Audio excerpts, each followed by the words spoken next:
Before we start, let me ask you something. What if you could improve your English just by listening to a story? No pressure. No boring rules. Welcome to English Error Lab. Here, you learn English through meaningful stories. So relax, listen carefully, and let the story begin. My name is Elena. I just turned 22 last month. On most days, people look at me and think my life must be full of excitement and color. They see the photos online, the bright smiles, the fancy lights. But the truth is quieter, heavier. I live in two different worlds that never touch. During the day, I am simply a university student. I study nursing because I want to care for people who are hurting. The lectures are long, the exams are hard, and my notes fill page after page. I dream of wearing a white uniform one day, helping patients feel less afraid. That part of me feels real and hopeful. I chose it. I fight for it every morning when the alarm rings too early. But when the sun goes down, everything changes. After classes, I become someone else. I work as a fashion model. It is not something I talk about with my classmates. Almost no one knows. I keep it hidden like a secret shadow. The money from modeling pays for my rent, my books, my food, and the small things my family cannot send anymore. Without it, I would have to stop studying. So I go to castings, stand under hot lights, smile when I feel empty, and pretend I belong in that shiny world that IT exhausts me. I study until my eyes burn, then rush to shoots or events. Sleep is something I chase but rarely catch. My body feels tired all the time, like it carries two lives in one small frame. Still, I keep going. I tell myself it is only for a little while longer. One evening, everything felt heavier than usual. I had a big event that night, a launch party for a luxury fashion house. The invitation came through my agency, and they said it was important. Important people would be there. People who could open doors or close them forever. That I arrived in a borrowed silver dress that hugged my body in a way that made me feel exposed. My makeup was done by professionals, smoky eyes, perfect lips. My hair fell in soft waves. From the outside, I looked like I fit perfectly, confident, glamorous. But inside, my stomach twisted with worry. Rent was due in 6 days. My textbook for anatomy cost more than I had saved. I smiled for the cameras because that was the job, but my mind kept returning to the stack of bills waiting on my kitchen table. The room was huge and bright. Music pounded through hidden speakers. Waiters moved like ghosts with trays of sparkling drinks. Women in expensive jewelry laughed loudly. Men in sharp suits talked business and power. I stood near a tall column, holding a glass I barely touched, trying to look relaxed. That's when I noticed him watching me. His name was Victor Grant. 58 years old, silver hair neatly combed, face carved with lines that spoke of years in control. He wore a charcoal suit that probably cost more than my entire wardrobe. He did not laugh like the others. His expression stayed calm, almost cold.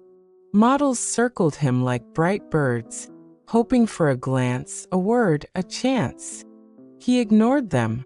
His eyes stayed on me, that I felt the weight of that stare from across the room. It was not kind or curious. It felt like he was measuring something. Price, value, possibility. My skin prickled. I looked away, but when I glanced back, he was still watching. Then he started walking toward me. The crowd parted slightly. The other girls noticed. Their smiles froze. Whispers moved like wind. He walked past them without a glance and stopped right in front of me. He was tall. I had to tilt my head to meet his eyes. Elena, he said. His voice cut through the music, low and certain. He did not ask. He stated it like he had known my name for years. That I nodded, throat tight. That he leaned a little closer. The smell of his cologne was expensive and sharp. I like to be direct. You have two paths tonight. First path, you say yes to me. We spend time together. I take care of things. Your rent disappears. Your school fees vanish. New clothes, better apartment, no more worry. Second path, you say no. Simple. But then modeling work in this city ends for you.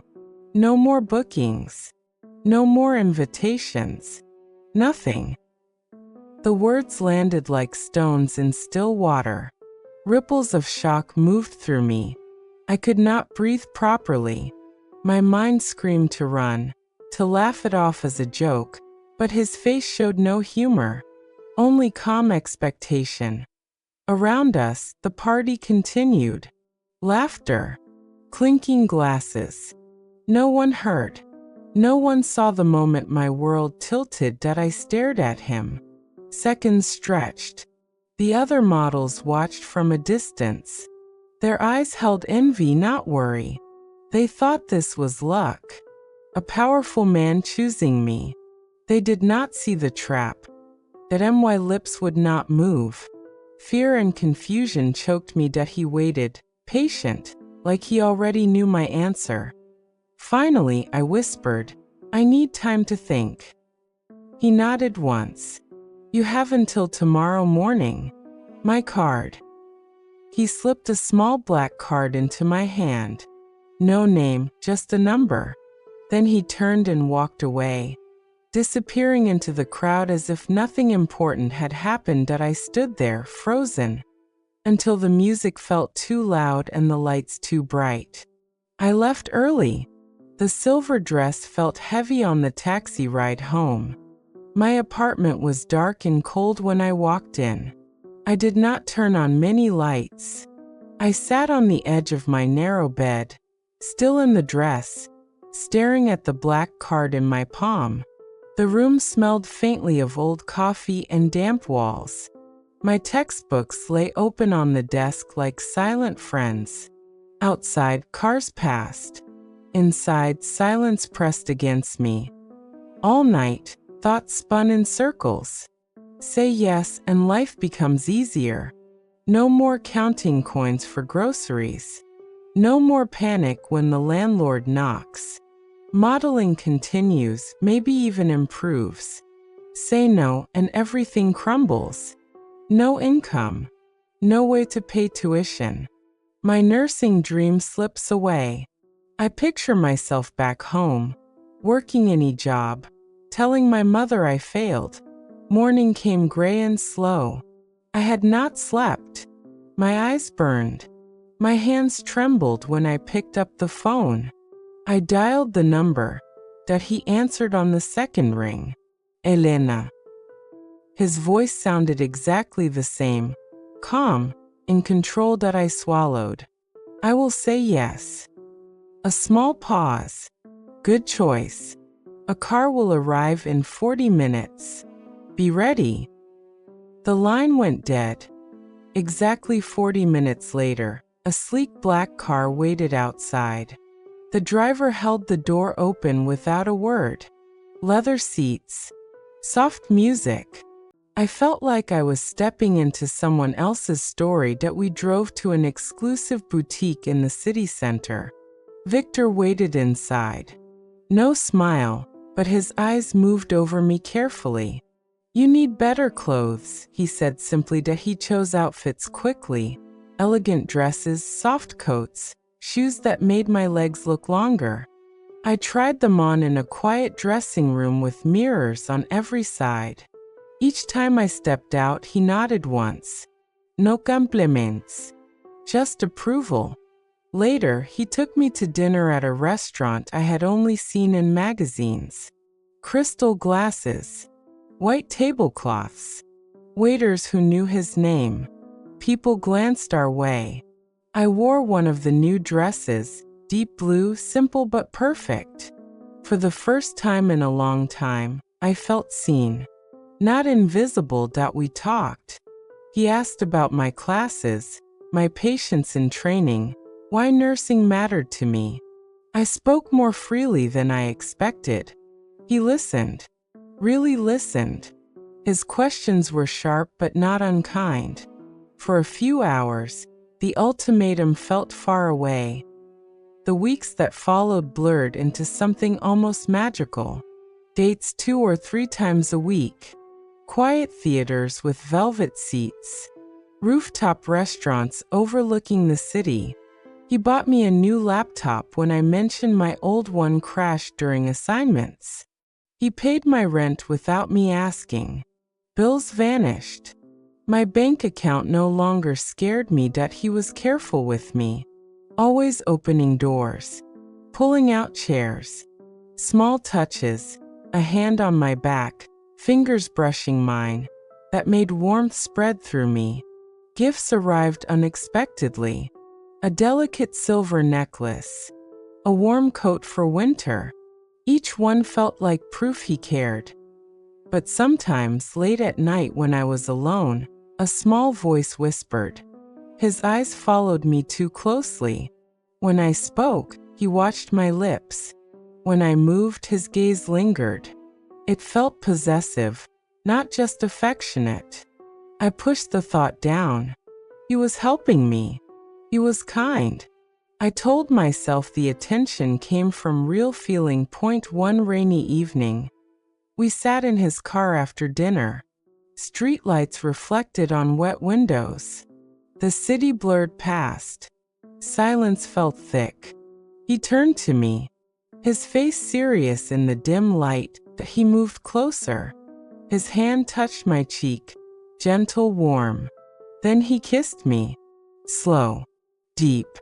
My heart raced. For a moment, everything else disappeared.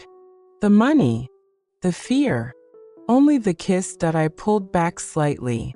My voice shook. Victor, there is something you should know. He waited, eyes locked on mine. I have never been with anyone. I am still a virgin. Silence. Rain tapped the roof. Then his face changed. Surprise. Then something brighter, almost triumph. A real smile spread across his lips, the first genuine one I had seen. Elena, he said softly, voice full of wonder. That is beautiful. You are rare. Special. I will take care of you.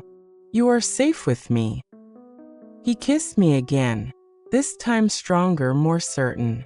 His arms pulled me close. In that warm, dark car, I believed every word. I trusted him completely. He drove us to a grand hotel. The lobby gleamed. An elevator took us straight to the top floor. The suite was breathtaking. Huge windows, city lights like scattered diamonds below. White lilies filled the room. Their sweet smell wrapped around me. Champagne waited in ice. He poured 2 glasses. We toasted quietly. He spoke about my dreams, not his business. He listened as I talked about patients I wanted to help one day. For the first time, I felt he saw Elena the student, not just Elena the model. When he touched me later, he was patient, gentle, whispered kind things, made me feel cherished. Nervousness melted into something warm and new. I thought this was love, real love, the start of something lasting. I fell asleep in his arms, listening to his heartbeat. Safe, happy, believing my hard days were finally over. Morning light poured through the giant windows. Gold touched everything. I woke slowly, smiling at the memory of the night. His arms, his voice, our future. But the bed beside me was empty. Sheets cold. I sat up. He stood across the room by the window, already dressed in his usual dark suit. Phone in hand. thumb moving fast, face closed, stern, no trace of last night's softness. Victor. He turned slowly. His eyes met mine flat, empty, like looking at a business report, not a person. You should get dressed, he said. No worms. The driver waits downstairs. Confusion hit me like cold water. What? He walked to the bedside table. From his pocket, he took a thick envelope, placed it on the wood. The soft thud echoed, that my chest tightened. Victor, what is this? Payment, he answered simply. For last night. The words sliced deep. Everything clicked into place. The flowers, the champagne, the gentle words. All arranged. All planned. Not love. A transaction. He wanted one thing. He took it. Now he was finished. Shame burned hot in my face. I felt small. Used. Dirty. He turned back to the window. Phone again. I no longer existed. I dressed quickly. Hands shaking. I ignored the envelope. I could not touch it. The beautiful suite now felt like a cage. Expensive. Cold. I left without speaking. The door closed softly behind me. The ride home passed in blur. My apartment looked smaller. Shabby. The red dress from our first dinner lay folded on a chair, like a reminder of a lie that I cried for days. Curled on the bed. Tears soaked the pillow. I felt broken. Stupid. How had I believed? On the fourth day, something shifted. Tired of tears. Tired of feeling weak. I stood in front of the small bathroom mirror. Red eyes stared back, but behind them a spark. Small but alive. He wanted silence. Shame. Defeat. I refused. I opened my laptop. Fingers hesitated, then typed. I wrote everything. The party. The ultimatum. The dates. The gifts. The hotel. The cold morning. The envelope. I did not name him directly, but anyone in fashion would know that I posted it online.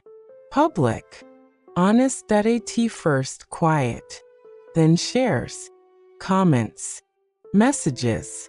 Other women spoke up. Quiet stories became loud ones. Models who had stayed silent out of fear now shared their own nights, their own payments. The wave grew. Blog. News sites. Headlines. His name appeared everywhere, tarnished. Meetings canceled. Contracts dropped. His power cracked. He called many times. Messages. I blocked everyone. Modeling calls stopped. The industry turned away. Some called me brave. Others said I ruined things. I did not care. I took the envelope. I hated it, but I used it. Paid my tuition. Bought books. Kept studying. Now I walk to class with my head up. My room is still small. Money is tight again. But I breathe easier. No more shadows. No more pretending. I am Elena, a nursing student. A woman who chose herself. One day soon, I will wear that white uniform. I will hold hands that tremble. I will help people feel less alone. And when I look in the mirror, I will like the woman looking back. She is strong. She is free. She is enough.